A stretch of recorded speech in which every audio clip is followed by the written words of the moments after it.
خستم از این جماعت زنده کش و مرده پرست. به نام خدا درود، خوش اومدید به این ویدیو. اگر دوست داشتید لایک کنید، کامنت بذارید، داخل کامنت ها بهم انرژی بدید، سابسکرایب فراموش نشه. اینستاگرام من رو هم فالو داشته باشید. خیلی مخلصی. پرا مردم دارن مرده پرستی میکنن. تا زمانی که یک شخصی زنده هست بهش توجه نمیکنن. یا تا زمانی که زنده هست هی دارن بهش هیت میدن، مسخرهش میکنن. وقتی میمیره یهو دلشون میسوزه، وای از این دنیا رفت، دستش کوتاه شد. که چی بشه دردش میخوره. هنرمند، سلبریتی، بازیگره. تا زمانی که زنده بود بهش توجه نکردید. وقتی مرد دنبال کننده اینستاگرامش یهو رفت بالا. داخل یوتیوب یهو معروف شد. برای چی آخه؟ به چه دردش میخوره؟ از این دنیا رفت، براش فاتحه بفرست. اون خیرات، اون فاتحه، همون انرژی مثبته به دردش میخوره. همین یک کلمه که تو میگی روحش شاد، اون به دردش میخوره. تو بشین فالوش کن، تگش کن، هی خودزنی کن، به چه دردش میخوره؟ رفته از این دنیا. تو داری بدتر اذیتش هم میکنی. با خودزنی کردن اذیتش داری میکنی. نکنید این کارو. مرده پرستی نکنید. یک شخصی تا زمانی که زنده هست باید بهش توجه کنید. وقتی مرد فاتحه بفرستید براش، به خوبی ازش یاد کنید. همین خیلی خفنه. اینکه تو به خوبی از طرف یاد میکنی، نه که گریه کنی، خودزنی کنی، دلسوزی کنی برای شخص. چرا آخه اینجوری که تو یک شخص رو به خوبی یاد نکنی، هی گریه کنی، هی خودتو بزنی، وای این اتفاق براش افتاد، هی خودتو بزنی، وای فلانی جوونی نکرد، هی خودتو بزنی، گریه کنی. به دردش نمیخوره. فاتحه بخون، خیرات بده. به یاد رفیق یه کار خوب انجام بده، قلب 4 تا آدم رو شاد کن، بخندون مردم. این خفنه، این جالبه، این جذاب. ماجرای شهادت امام حسین علیه السلام رو شنیدید که با تعداد کمی از یارانش در کربلا شهید شدیشون. اما خب داستان چی بوده؟ الان چرا مردم دارن غمه زنی میکنن؟ چرا خودزنی میکنن؟ طرف سر و صورتش رو پر از خون میکنه، میره فساد میکنه، میره فحاشی میکنه، میره دل مردم رو میشکونه. رو اخلاقت کار کن. این اخلاق مهمه. امام حسین نیومد که به ما یاد بده خودزنی بکنیم، اومد به ما یاد بده در برابر ظلم ایستادگی کنیم، حق طلب باشیم، حقمون رو از دنیا بگیریم. حتی اگر شده از این دنیا بمیریم، اما حقمون رو بگیریم، در برابر ظلم ایستادگی کنیم. این مهمه. این نکته خیلی مهمه. برید زندگی نامه امام حسین علیه السلام رو بخونید. طرف هیئتی میره، هیئت سینه میزنه، حالا به قول خودش آدم مسلمان و شیعه و آدم کاملیه، حالا به هر طریقی، به هر ذهنیتی. بعد برمیگرده فساد میکنه، مال حروم میخوره، رفیقشو اذیت میکنه، حالا هزار تا کثافتکاری میکنه، مواد میزنه، دختربازی میکنه، آخر سر میگه من شیعه، من مسلمانم. کوروش کبیر آدم بزرگی بود. مردم الان دارن بهش افتخار میکنن. حضرت زرتشت رفتار نیک، کردار نیک، پندار نیک از کوروش کبیر به جا مونده دیگه. از اون دوران به جا مونده. اما الان مردم دارن چیکار میکنن؟ آیا رعایت میکنن؟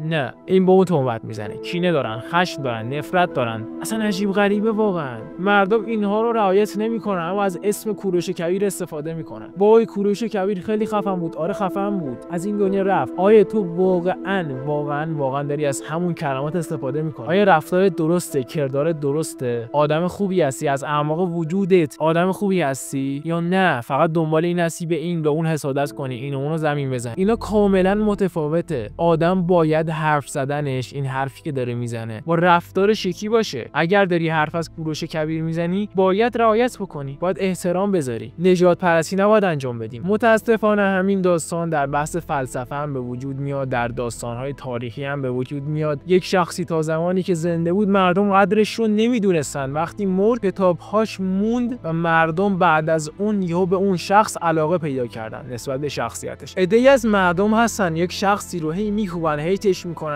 میکنن، اون شخص یهو فوت میکنه، تو دل همین مردم عزیز میشه. این واقعا برای من عجیب غریبه.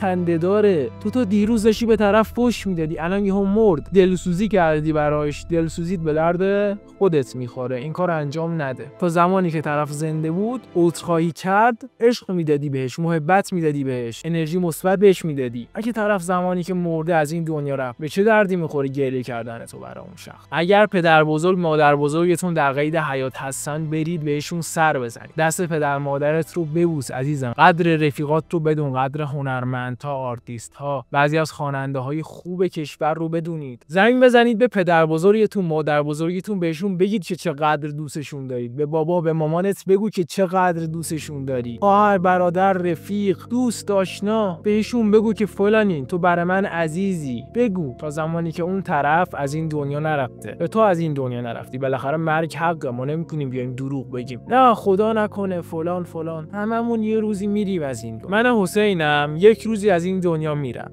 وقتی مردم رفتم از این دنیا برام مهم نیست، هر روزی میخواد باشه. میدونم خداوند صلاح دیده من را دور از این دنیا میبره. من با خودم هیچ چیزی جز روح خودم، جز وجود خودم نمیبرم. علم، دانش، آگاهی و تجربه. از خودتون انرژی مثبت در این دنیا به جا بذارید. من هم دنبال این هستم که آقا از خودم انرژی مثبت در این دنیا به جا بذارم. حداقل من اومدم دارم نفس میکشم مفتخوری نکنم. کائنات و جهان هستی به من وقتی داره یک انرژی رو میده، من بتونم از اینها درست استفاده بکنم، برای مردم و برای دیگران مفید باشم. این رو خیلی دوست دارم. من عاشق این موضوعم. اگه هم یه روزی رفتم از این دنیا، رفتم، تموم شد رفت، ایرادی نداره. بالاخره یک روز آدم میاد یک روزی هم میره. اصلا از مرگ ترس ندارم، اصلا برام مهم نیست و اتفاقا خیلی خوشحالم میشم چون میدونم مأموریتم رو زمین تموم شد. این واقعا من رو خوشحال میکنه. دمتون گرم که این ویدیو رو مشاهده کردید.